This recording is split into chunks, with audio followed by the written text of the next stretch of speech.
ಪಾಪ ಹೋಟೆಲ್ನವ್ರದ್ದಂತೂ ಏನು ಮಾಡಬೇಕೋ ಗೊತ್ತಾಗಿಲ್ಲ. ತುಂಬ ಕಮಿಟ್ಮೆಂಟ್ ಮಾಡ್ಕೊಂಡ್ಬಿಟ್ಟಿರ್ತಾರೆ. ಸಾಲ ಇರುತ್ತೆ, EMI ಕಟ್ಟಬೇಕಾಗತ್ತೆ. ಅದನ್ನ ಆಗದೇ ಇದ್ರೆ ಕಷ್ಟ ಆಗ್ಬಿಡುತ್ತೆ. ಈಗ ಹೋಟೆಲ್ ತೆಗಿಯೋಣಪ್ಪ ಅಂತಂದರೆ ಕಮರ್ಷಿಯಲ್ ಸಿಲಿಂಡರ್ ಸಿಗಲಿಲ್ಲ. ಸಂಕಷ್ಟಕ್ಕೆ ಸಿಲುಕಿದಂಥ ಹೋಟೆಲ್ ಉದ್ಯಮದವರು ತಲೆ ಕೆಡಿಸ್ಕೊಂಡು ಕೂತ್ಬಿಟ್ಟಿದ್ದಾರೆ. ಹೆಂಗಪ್ಪ ಮಾಡೋದು ಅಂತ ಹೇಳಿ ಓಪನ್ ಆದ ಒಂದೇ ತಿಂಗಳಿಗೆ ಹೋಟೆಲ್ ಕ್ಲೋಸ್ ಆಗಿಬಿಟ್ಟಿದೆ. ಪಾಪ ಹೊಸದಾಗಿ ಓಪನ್ ಮಾಡಿದ್ದಾರೆ ಹೋಟೆಲ್ನ. ಹಾಸನದ MG ರಸ್ತೆಯಲ್ಲಿನ ಮಂತ್ರಾಲಯಂ ಹೋಟೆಲ್ ಅಂತೆ. ಮೊದಲ ತಿಂಗಳ ಬಾಡಿಗೆ ಕಟ್ಟಿಲ್ಲ, EMI ಕಟ್ಟೋಕ್ಕೂ ಕೂಡ ಹಣ ಇಲ್ಲ. ತುಂಬ ಹೋಟೆಲ್ಗಳಿಗೆ ಸಮಸ್ಯೆ ಇದು. ಕಾರ್ಮಿಕರಿಗೆ ಸಂಬಳ ಕೊಡೋಕ್ಕೂ ಕೂಡ ದುಡಿಮೆ ಇಲ್ಲ ಅಂತಿದ್ದಾರೆ. ಯಾಕಂದರೆ ಹಾಕಿರುವಂಥ ಇನ್ವೆಸ್ಟ್ಮೆಂಟ್ ನಿಮಗೆ ಬರಬೇಕು ಅಂತಂದ್ರೇ ಆಲ್ಮೋಸ್ಟ್ ಆಲ್ ನಿಮಗೆ ಒಂದು 5 ರಿಂದ 6 ತಿಂಗಳು ಬೇಕು ಹೋಟೆಲ್ಗಳಿಗೆ. ಏಕಾಏಕಿ ಬರೋದಿಲ್ಲ. ಇಲ್ಲಿ ಓಪನ್ ಮಾಡಿ ಒಂದೇ ತಿಂಗಳಲ್ಲಿ ಗ್ಯಾಸ್ ಇಲ್ಲ ಅಂತೇಳಿ ಬಾಗಿಲು ಹಾಕೋ ಪರಿಸ್ಥಿತಿ ಬಂದರೆ ಅವ್ನು ಹೋಟೆಲ್ ನಡೆಸೋದಾದರೂ ಹೆಂಗೆ? ಅವ್ನು EMI ಕಟ್ಟೋದಾದರೂ ಹೆಂಗೆ? ಸಾಲ ಮಾಡಿ ತೀರಿಸೋದಾದರೂ ಹೆಂಗೆ? ಸಾಲಗಾರ ಬಂದು ನಿಂತ್ಕೊಳ್ತಾರೆ. ಮಧ್ಯಪ್ರಾಚ್ಯದಲ್ಲಿ ಇರಾನ್ ಹಾಗೂ ಇಸ್ರೇಲ್ ನಡುವೆ ಯುದ್ಧ ಮುಂದುವರೆದಿದೆ. ಈ ಯುದ್ಧದ ಪರಿಣಾಮ ಈಗ ಹೋಟೆಲ್ಗಳ ಮೇಲೆ ತಟ್ಟಿದೆ. ವಾಣಿಜ್ಯ ಬಳಕೆಯ ಸಿಲಿಂಡರ್ ಸಿಗದೆ ಈಗಾಗಲೇ ಹಾಸನಲ್ಲೂ ಸಹ ಹೋಟೆಲ್ಗಳು ಬಂದಾಗ್ತಿದೆ. ನಾವು ದೃಶ್ಯದಲ್ಲಿ ಗಮನಿಸ್ಬೋದು. ಇದು ಹಾಸನದ MG ರಸ್ತೆಯಲ್ಲಿರ್ತಕ್ಕಂತಹ ಮಂತ್ರಾಲಯ ವೆಜ್. ಇತ್ತೀಚೆಗಷ್ಟೇ ಈ ಹೊಸ ಹೋಟೆಲನ್ನು ತೆರೆಯಲಾಗಿತ್ತು. ಏನು ವಾಣಿಜ್ಯ ಬಳಕೆಯ ಸಿಲಿಂಡರ್ ಸಿಗದ ಕಾರಣ ಈಗ ನೋ ಗ್ಯಾಸ್ ಸೊ ಕ್ಲೋಸ್ಡ್ ಅಂತ ಹೇಳಿ ಬೋರ್ಡನ್ನು ಸಹ ಹಾಕಿದ್ದಾರೆ. ಯಾಕೆಂದರೆ ಇದು ಸಂಪೂರ್ಣವಾಗಿ ಕಮರ್ಷಿಯಲ್ ಸಿಲಿಂಡರ್ನ ನಂಬಿಕೊಂಡು ಹೋಟೆಲ್ ನಡೆಸ್ತಾ ಇದ್ದಾರೆ. ಏನು ಯುದ್ಧ ನಡೀತಾ ಇದೆ, ಅದರ ಪರಿಣಾಮ ವಾಣಿಜ್ಯ ಬಳಕೆಯ ಸಿಲಿಂಡರ್ಗಳ ಪೂರೈಕೆ ಸ್ಥಗಿತಗೊಂಡಿತ್ತು. ಇನ್ನು ಬ್ಲ್ಯಾಕ್ನಲ್ಲಿ ಆ ಸಿಲಿಂಡರ್ನ ತರಬೇಕು ಅಂದರೆ 1800 ರೂಪಾಯಿ ಸಿಲಿಂಡರ್ಗೆ 4 ರಿಂದ 5 ಸಾವಿರ ಹಣವನ್ನು ಕೊಡಬೇಕು.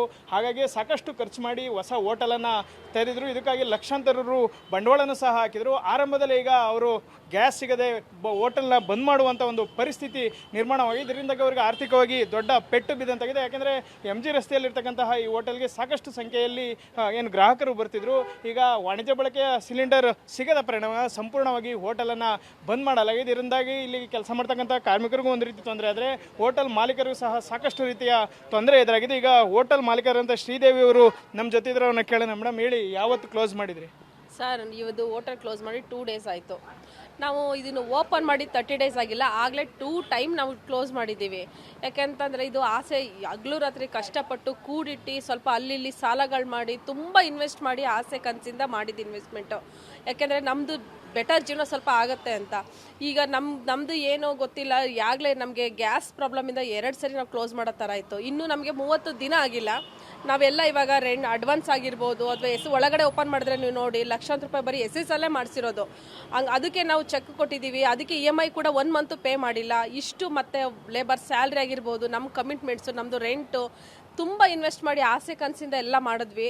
ಆದರೆ ಇದನ್ನು ಮಾಡಿ ನಮಗೆ ತುಂಬ ದೊಡ್ಡ ಪೆಟ್ಟೆ ಕೊಡ್ತಾ ಇದ್ದಾರೆ. ಅದಕ್ಕೆ ನಾವು ಬೋರ್ಡ್ ಹಾಕ್ಬಿಟ್ಟಿದ್ವಿ. ಯಾಕೆಂದರೆ ಬರೋ ಕಸ್ಟಮರು ಒಂದು ನಿರೀಕ್ಷೆಯಿಂದ ಬರ್ತಾರೆ. ನಮ್ಮದು ಏನೋ ಬೇರೆ ಇಂಟರ್ನಲ್ ಪ್ರಾಬ್ಲಮ್ ಇದೆ, ಅದಕ್ಕೆ ಕ್ಲೋಸ್ ಮಾಡಿದ್ದಾರೆ ಅಂತ ಅನ್ಕೋತಾರೆ. ಅದರ ಮೇಯ್ನ್ ರೀಸನು ಗ್ಯಾಸ್. ನಮಗೆ ಗ್ಯಾಸಿಂದ ದೊಡ್ಡ ಆಸೆ ಕನಸೆ ನಮ್ಗೆ ಒಂಥರ ನುಚ್ಚದಂಗೆ ಆಗ್ಬಿಟ್ಟಿದೆ ಇವಾಗ. ಅದಕ್ಕೋಸ್ಕರ ನಾವೇ ಕ್ಷಮೆ ಕೇಳ್ತಾ ಒಂದು ಹಾಕ್ಬಿಟ್ಟಿದ್ದೀವಿ. ಇದು ಹಾಸನದ MG ರಸ್ತೆಯಲ್ಲಿರ್ತಕ್ಕಂತಹ ಮಂತ್ರಾಲಯ ಹೋಟೆಲ್ನ ಮಾಲೀಕರು ಹೇಳ್ತಾ ಇರ್ತಕ್ಕಂಥದ್ದು. ಗ್ಯಾಸ್ನಿಂದಾಗಿ ಏನು ಆರಂಭದಲ್ಲೇ ನಾವು ಬಂದ್ ಮಾಡೋಕ್ಕಂಥ ಒಂದು ಪರಿಸ್ಥಿತಿ ನಿರ್ಮಾಣವಾಗಿದೆ.